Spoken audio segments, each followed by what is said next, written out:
I'm standing in my childhood bedroom, staring at a framed photo of my family, only I've been cropped out. That's when I knew. After 28 years of coming second, it was time they learned what it felt like to be erased. My name is Dr. Jade Morrison, and I'm about to tell you how my parents chose a party over the proudest moment of my life, and how I made sure they'd never forget it. You think you know where this is going. Trust me, you don't. 3 months ago, I walked across that stage alone. Not a single member of my family in that auditorium. 8 years of sleepless nights, $340,000 in student loans, and countless sacrifices, all invisible to the two people who were supposed to love me most. And the reason? My younger sister Sienna's gender reveal party. Pink or blue confetti was more important than their daughter becoming a doctor. But here's what they didn't know. I'd been planning something for weeks. Something that would expose every lie, every broken promise, every time they'd chosen her over me. And when I finally executed it, it didn't just ruin their retirement party. It changed our family forever. Let me take you back to where this really started. Not 3 months ago, but 28 years ago, when I was born. My parents, Richard and Pamela Morrison, were high school sweethearts who built a comfortable life in suburban Connecticut. Dad was a financial advisor. Mom was a real estate agent. Upper middle class, country club memberships, the whole package. I was their firstborn, and for exactly 4 years I had their undivided attention. Then Sienna arrived. If you've ever felt invisible in your own family, drop a comment below. You're not alone. From the moment my sister took her first breath, the dynamic shifted. She was the miracle baby. Mom had complications during pregnancy, and they'd almost lost her. That near loss became the foundation of an obsession. Sienna wasn't just loved, she was worshipped. I don't remember my parents ever missing one of her events. Dance recitals, soccer games, even her participation trophy ceremonies, they were front row, camcorders rolling. Me? I played varsity volleyball for 3 years. They attended 2 games total. When I made captain senior year, Dad had a client emergency. Mom went with him for support. But I was the good daughter. The one who never complained, never demanded attention, never caused problems.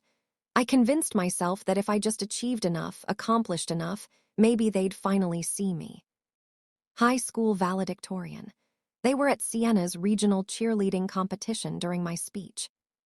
Full scholarship to Cornell. They took Sienna to Disney World that week to celebrate her making honor roll. I learned to swallow the disappointment.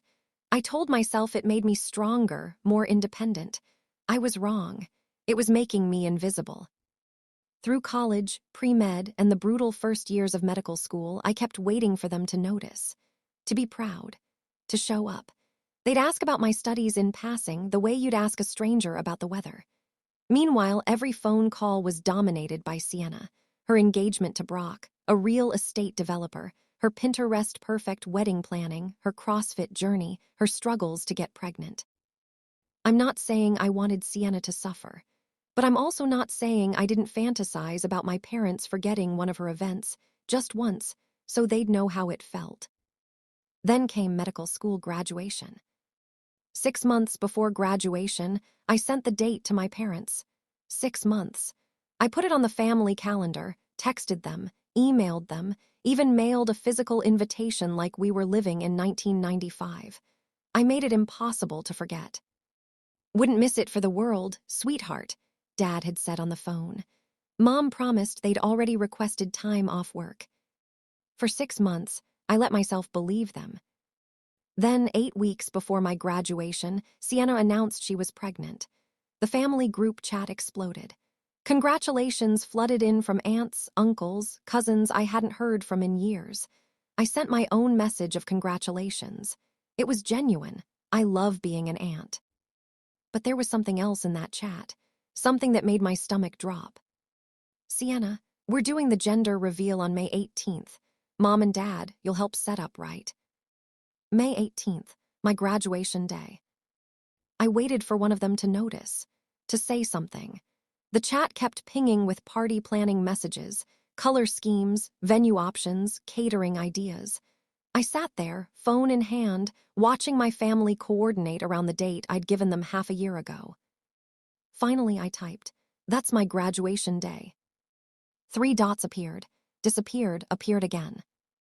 "Mom, oh honey, I thought that was the 25th. I sent a screenshot of my original message, the one from 6 months ago, November 2nd, 2024. Clear as day. May 18th, 2025, 2:00 p.m. University Medical Center Auditorium. This is where everything changed. If you want to know what happened next, make sure you're subscribed, because what I did will shock you. The dots appeared again. "Dad, Jade, this is Sienna's first baby.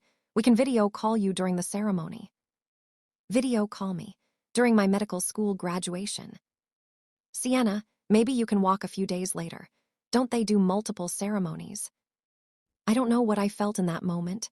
Rage doesn't cover it, neither does heartbreak. It was something deeper, a fundamental understanding that I would never matter to them the way she did. Not if I cured cancer, not if I saved 1,000 lives. I could become the most accomplished person in the world, and I'd still lose to colored confetti. I typed and deleted a dozen responses. Finally, I settled on, "I understand. Congratulations, Sienna." Then I muted the chat and cried for an hour. But somewhere between the tears and the tissues, something crystallized inside me. I wasn't going to beg. I wasn't going to guilt trip them.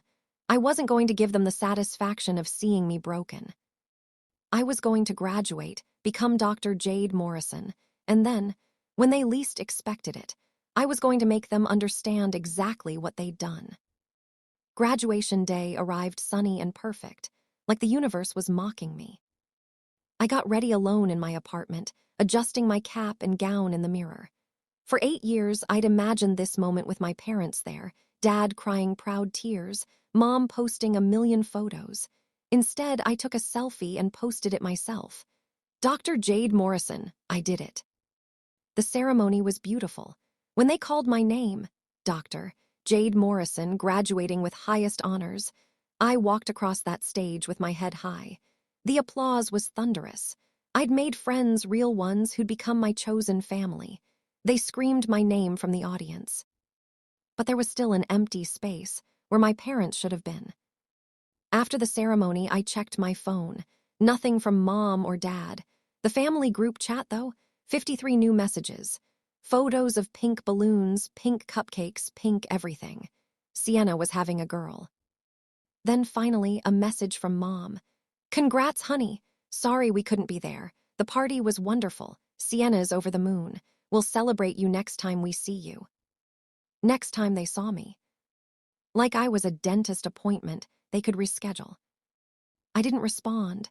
Instead, I went to dinner with my friends, drank expensive wine, and let them toast to my success. But underneath the celebration, I was calculating, planning. Because here's what my parents didn't know. Their retirement party was in 3 months, August 15th. They'd been planning it for over a year, a massive event at the country club with 150 guests. Colleagues, friends, family, everyone who mattered in their social circle. They'd asked me to give a speech, something heartfelt about growing up with us, Mom had said months ago. I was going to give them heartfelt, all rights. The week after graduation, I started my residency at Metropolitan General Hospital. Emergency medicine, intense, exhausting, and exactly what I needed to channel my energy into something productive. But I was also working on something else. Every evening after my shift, I'd come home to my laptop and a growing collection of evidence. See, I'd always been the family documentarian, the one who'd saved every email, every text, every broken promise in digital form. Now I was compiling it. If you think you know where this is going, comment below. But trust me, this twist is something else. 8 years of messages, graduation dates they'd confirmed then forgotten, volleyball games marked can't make it, parent-teacher conferences they'd missed, every birthday where they'd sent money instead of showing up, the Cornell acceptance letter I'd mailed them that they'd never mentioned again. But it wasn't just about collecting evidence. I needed corroboration. So I reached out to people. My high school volleyball coach, who remembered my parents attending exactly 2 games in 3 years.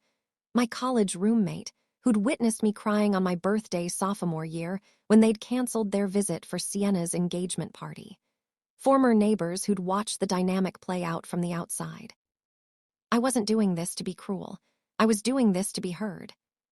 Then I discovered something I hadn't expected, something that changed everything. While going through old family emails, I found a thread from 7 years ago. My parents were planning a trip to Europe, their dream vacation. The dates overlapped with my college graduation from Cornell. I'd known they weren't coming, but I'd thought it was a work conflict. It wasn't. They deliberately booked their vacation during my graduation because Sienna had asked them to come on her honeymoon trip to Italy.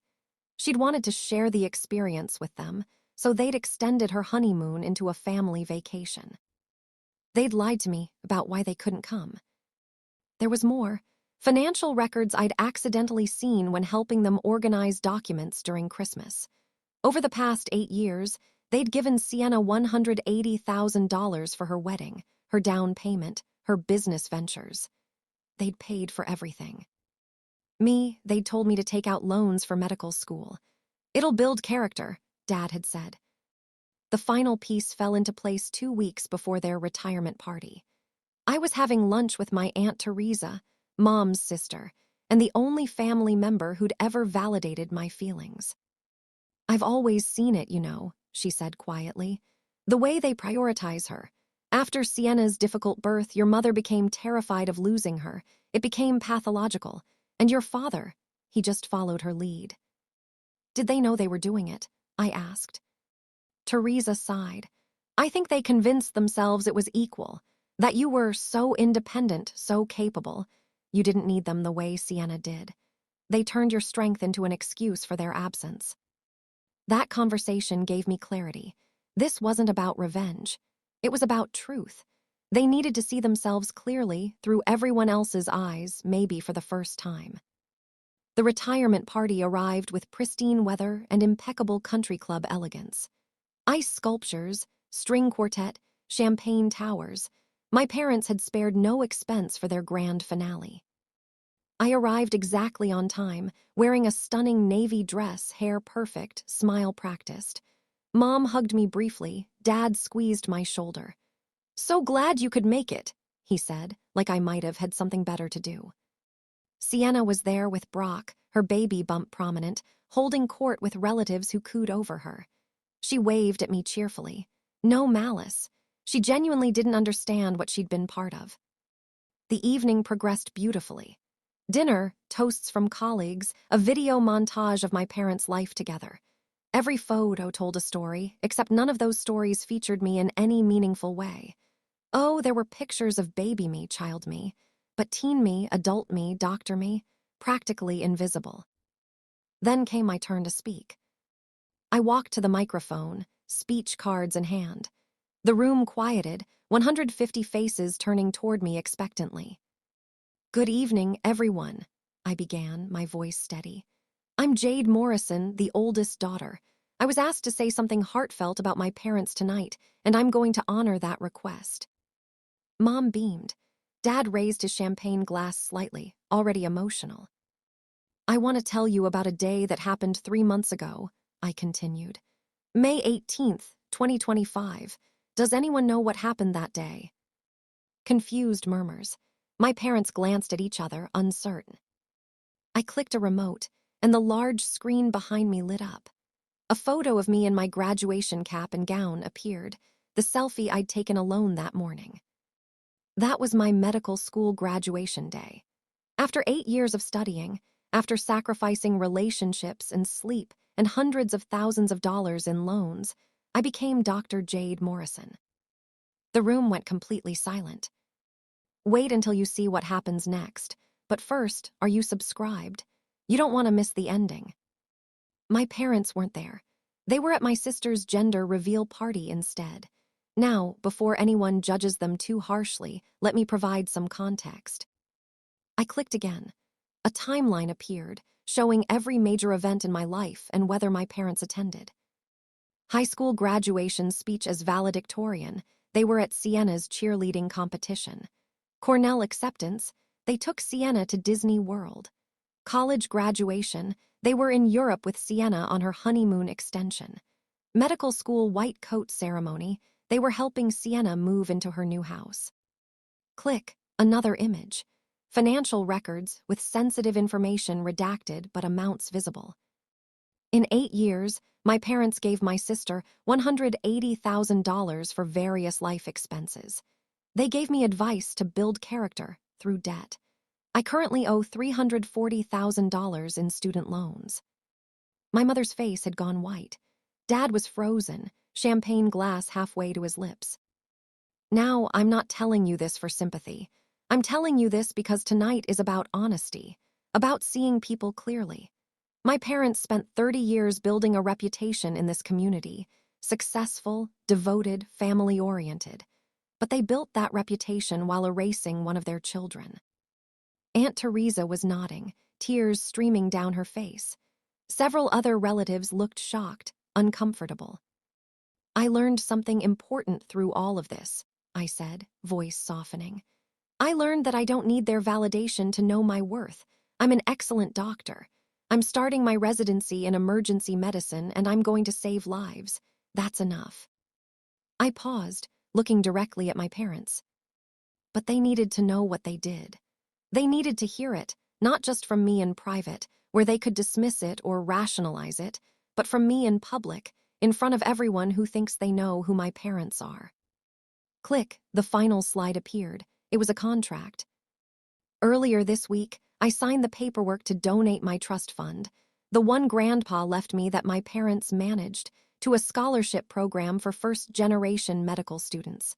It's $250,000. I don't need their money. I never did. Gasps around the room. That trust fund had been a point of pride for my parents, something they'd planned to use for their legacy. So happy retirement, Mom and Dad. I hope the next chapter of your life includes some reflection. And Sienna, I looked at my sister, who was crying now. I love you. This was never about you, but I need space from this family dynamic. Your daughter deserves an aunt who knows her own worth. I set down the microphone and walked out of that ballroom with my head high, leaving behind 150 stunned guests and parents who finally saw me. The aftermath was nuclear. My phone exploded with messages. Aunt Teresa called me a hero. Other relatives were divided. Some thought I was justified. Others thought I'd been cruel. Mom and Dad sent a long email the next day, paragraphs of defensiveness mixed with half apologies. We never meant to make you feel. But here's the thing. Intent doesn't erase impact. I didn't respond immediately. I was busy with my residency, working 80-hour weeks, learning how to save lives in the controlled chaos of an emergency department. Turns out, when you stop waiting for validation from people who will never give it, you have a lot more energy for things that matter. 3 weeks after the retirement party, Sienna showed up at my apartment unannounced. She looked exhausted, her baby bump prominent, eyes red from crying. "Can I come in?" she asked quietly.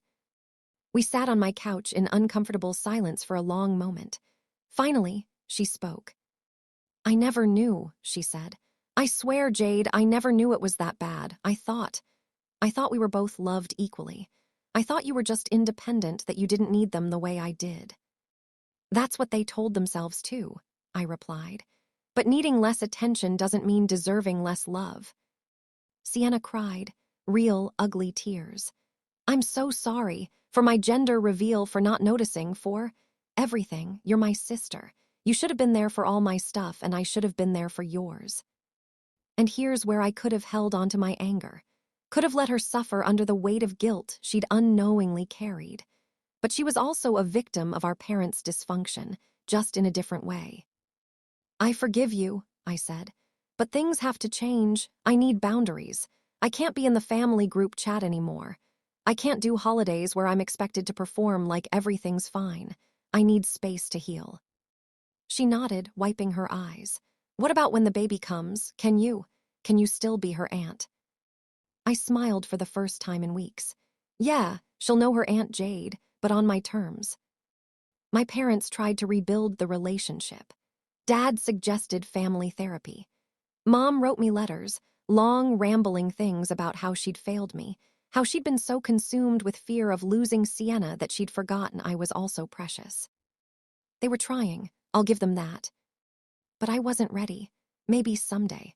For now, I was building my own life, surrounded by people who saw me, who chose me, who showed up. 4 months after the retirement party, I was wrapping up a shift when I got a text from Sienna.